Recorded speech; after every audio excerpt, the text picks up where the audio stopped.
सुलेमान अलैहिस्सलाम का दरबार लगा हुआ था। तमाम इंसान, चरिंद परिंद और जन्नात दरबार में हाजिर थे, मगर हुदहुद जो एक किस्म का परिंदा था वो गैर हाजिर था। हजरत सुलेमान अलैहिस्सलाम को जब हुदहुद की गैर हाजिरी का पता चला तो आप सख्त नाराज हुए और फरमाया कि अगर हुदहुद ने अपनी गैर हाजिरी की कोई मुस्तनिद वजह न बताए तो मैं उसको सख्त सजा दूंगा और उसको ज़िबा कर दूंगा। इतने में हुदहुद हाजिर हुआ। आप अलैहिस्सलाम ने हुदहुद से फरमाया कि तुम कहाँ थे? तो हुदहुद ने आप अलैहिस्सलाम से फरमाया कि ए अल्लाह के नबी, मैंने एक ऐसी सल्तनत देखी है जहाँ एक मलका हुकूमत करती है और वहाँ के बाशिंदे सूरज और चांद की परस्तिश करते हैं और उनकी पूजा करते हैं। यूं तो सभी परिंदे हजरत सुलेमान अलैहिस्सलाम के मस्खर और ताबे फरमान थे, लेकिन आपका हुदहुद आप अलैहिस्सलाम की फरमा बरदारी और खिदमत गुजारी में बहुत मशहूर था।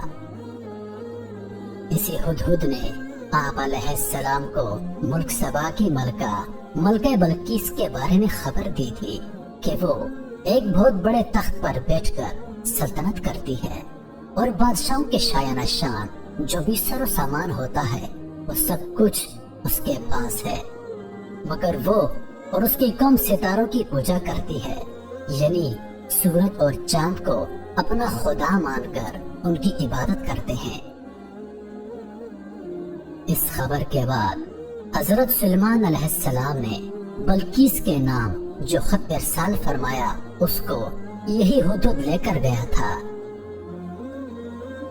चुनांचे कुरान करीम का इरशाद है कि हजरत सुलेमान अलैहिस्सलाम ने फरमाया, तुम मेरा ये खत लेकर जाओ और उनके पास ये खत डालकर फिर उनसे अलग होकर तुम देखो कि वो क्या जवाब देते हैं।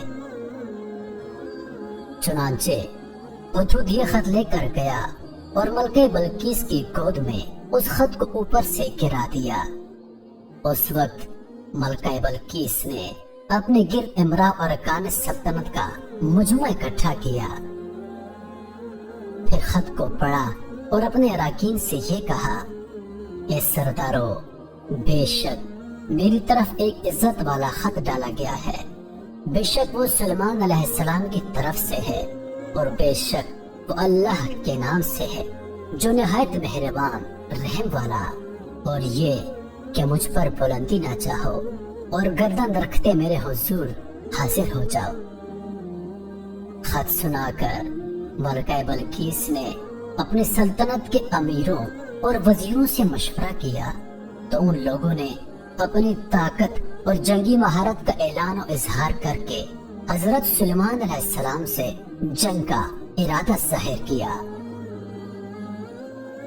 उस वक्त अक्लमंद मलका ने अपने अमीरों और वजीरों को समझाया कि जंग मुनासिब नहीं है, क्योंकि जंग से शहर वीरान हो जाते हैं और शहर के इज्जतदार बाशिंदे जलील और ख्वार हो जाएंगे। इसलिए मैं यह मुनासिब ख्याल करती हूँ कि कुछ हदिया और तोहफे हजरत सुलेमान अलैहिस्सलाम के पास भेज दूं कि हजरत सुलेमान अलैहिस्सलाम सिर्फ बादशाह हैं या अल्लाह अज़्ज़ व जल के नबी भी हैं। अगर वो नबी होंगे तो हरगिज़ मेरा हदिया कबूल नहीं करेंगे, बल्कि हम लोगों को अपने दीन में दाखिल होने का हुक्म देंगे, और अगर वो सिर्फ बादशाह होंगे तो मेरा हदिया कबूल करके नरम हो जाएंगे। चुनांचे मलका बल्कीस ने 500 गुलाम, 500 लोंडियां, बेहतरीन लिबास और जेवरों से आरास्ता करके भेजे और उन लोगों के साथ साथ 500 सोने की ईंटें और बहुत से जवाहरात, मुश्को अंबर और एक जुड़ाव ताज बमा एक खत के अपने कासद के साथ भेजा। हुदहुद सब देख कर रवाना हो गया और हजरत सुलेमान अलैहिस्सलाम के दरबार में आकर सब खबरें पहुंचा दी। चुनांचे मलके बल्कीस का कासद जब चंद दिनों के बाद तमाम सामानों को लेकर दरबार में हाजिर हुआ तो हजरत सुलेमान अलैहिस्सलाम ने गजबनाक होकर कासद से फरमाया क्या माल से मेरी मदद करते हो? जो मुझे अल्लाह ने दिया वो बेहतर है इससे जो तुम्हें दिया, बल्कि तुम अपने तोहफे पर खुश होते हो। पलट जाओ उनकी तरफ तो जरूर हम उन पर वो लश्कर लाएंगे जिनकी उन्हें ताकत नहीं होगी, और जरूर हम उनको इस शहर से जलील करके निकाल देंगे, यूं के वो पस्त होंगे। मलका सबा का शाही तख्त 80 गज लंबा और 40 गज चौड़ा था। ये सोने चांदी और तरह तरह के जवाहरात और मोतियों से आरास्ता था। जब हजरत सुलेमान अलैहिस्सलाम ने बल्कीस के कासद और उसके हदिया और तहाइफ को ठुकरा दिया और उसको ये हुक्मनामा भेजा कि वो मुसलमान होकर मेरे दरबार में हाजिर हो जाए, तो आप अलैहिस्सलाम के दिल में ये ख्वाहिश पैदा हुई कि बल्कीस के यहाँ आने से पहले उसका शाही तख्त भी मेरे दरबार में आ जाए। चुनांचे आप अलैहिस्सलाम ने अपने दरबार में दरबारियों से ये फरमाया। सुलेमान ने फरमाया, ए दरबारियों, तुम में कौन है कि वो उसका खत मेरे पास ले आए, कबल इसके कि वो मेरे हुजूर मती होकर हाजिर हों। एक बड़ा जिन बोला, वो तख्त हुजूर में हाजिर कर दूंगा, कबल इसके कि हुजूर का इजलास बर्खास्त हो जाए, और मैं बेशक इस पर कुव्वत वाला अमानतदार हूँ। जिनका बयान सुनकर हजरत सुलेमान अलैहिस्सलाम ने फरमाया कि मैं ये चाहता हूँ कि इससे भी जल्द वो तख्त मेरे दरबार में आ जाए।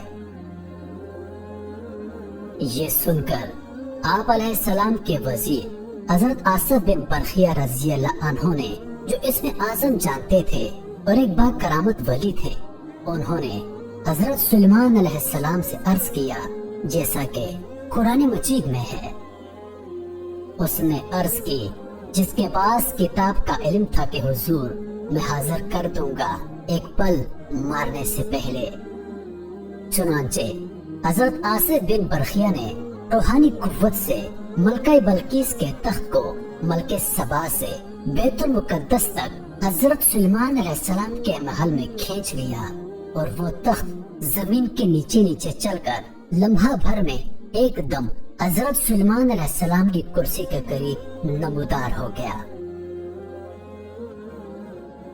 तख्त को देखकर हजरत सुलेमान अलैहिस्सलाम ने ये कहा,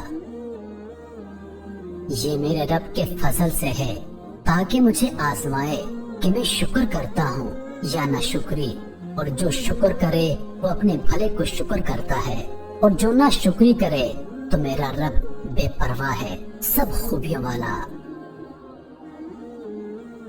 चुनांचे उसके बाद जब कासद ने वापस आकर मलके बल्कीस को सारा माजरा सुनाया, तो बल्कीस हजरत सुलेमान अलैहिस्सलाम के दरबार में हाजिर हो गई, और हजरत सुलेमान अलैहिस्सलाम का दरबार और यहाँ के अजायबात देखकर उसको यकीन आ गया कि हजरत सुलेमान अलैहिस्सलाम अल्लाह अज़्ज़ व जल के नबी पर हक हैं, और उनकी सल्तनत अल्लाह ही की तरफ से है। चुनांचे हजरत सुलेमान अलैहिस्सलाम ने बल्कीस को अपने दीन की तरफ दावत दी, तो मलका बल्कीस ने निहायत ही अखलास के साथ इस्लाम कबूल कर लिया। फिर हजरत सुलेमान अलैहिस्सलाम ने मलका बल्कीस से निकाह करके उसको अपने महल में रख लिया। इस सिलसिले में हुदहुद ने जो कारनामे अंजाम दिए वो बिलाशुबा अजायबात आलम में से हैं, जो यकीनन हजरत सुलेमान अलैहिस्सलाम के मुजज़ात में से हैं।